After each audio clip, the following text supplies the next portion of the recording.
My name is Jane Morin, and today I'll be speaking about domestic violence and the effects of it in our community. I suppose I have a passion about educating the community about domestic violence simply because of my own upbringing.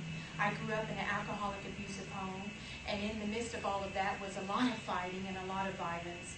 And many times my parents would use things, anything was pretty much a fair weapon actually in our home to use in fighting, as long as it wasn't nailed down to the floor.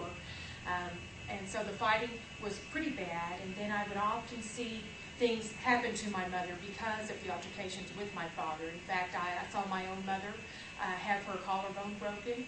I saw her have her ear perforated, and there were many times that it was just normal for me to see my mother with bruises, cuts, and scrapes on her. In fact, as far as I can recollect, that is what my mother looked like.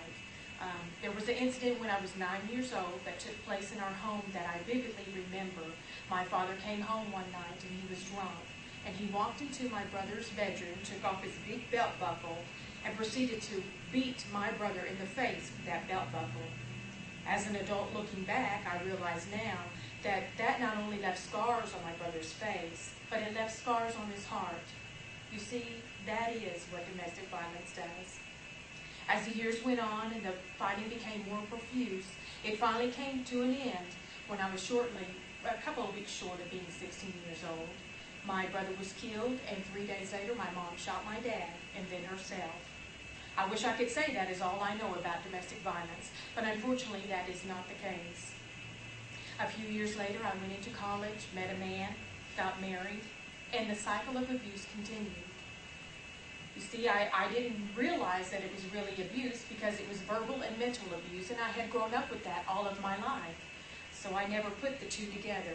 But in that last year and a half of marriage, I began to realize that I was being abused when the physical abuse took place. He began to shake me. He threw me down a flight of stairs. He began to carry a gun and threaten me. It was at that time I had flashbacks of what happened to my parents. And I began to realize then that perhaps the same thing was going to happen to me if I did not get out of that situation. I did get out of that situation, and for 3 years I spent it in private counsel and group counseling to overcome a lot of my codependency issues and things that happen when you grow up in such a volatile situation. Today, I help other women who are victims of domestic violence. I realize now also in our community, like many of you may, that this is a problem that is not going to go away without us doing our part to help with it. You see, recently in our own community, we lost 3 officers when they went on a call, a 911 call regarding domestic violence. What you may not know is I worked with 2 of those 3 officers on other domestic violence cases. In the Midland Reporter about a month ago, there was a reporter who interviewed a Midland officer and asked him, how many domestic violence cases do you go on a week? And he said 9 out of 10 cases are domestic violence cases. I don't know if you're aware, but in the state of Texas last year, there was over 187,000 incidents reported of domestic violence here in our state.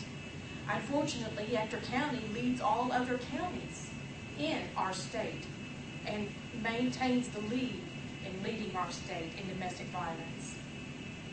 You may be asking me, Jane, how can we stop domestic violence in our community? There's 2 things that we can do. One is to become educated and to educate others. Secondly, is when we hear or see something that isn't right, we need to call or tell someone who could make a difference. You never know when you pick up the phone whose life you may be changing. You see, one person cannot possibly stop the domestic violence in our community. But together, when we are educated and we educate others, and we do something when we see something wrong happening, together we can stomp out domestic violence in our community. I want to thank you for your time. Thank you. Very good.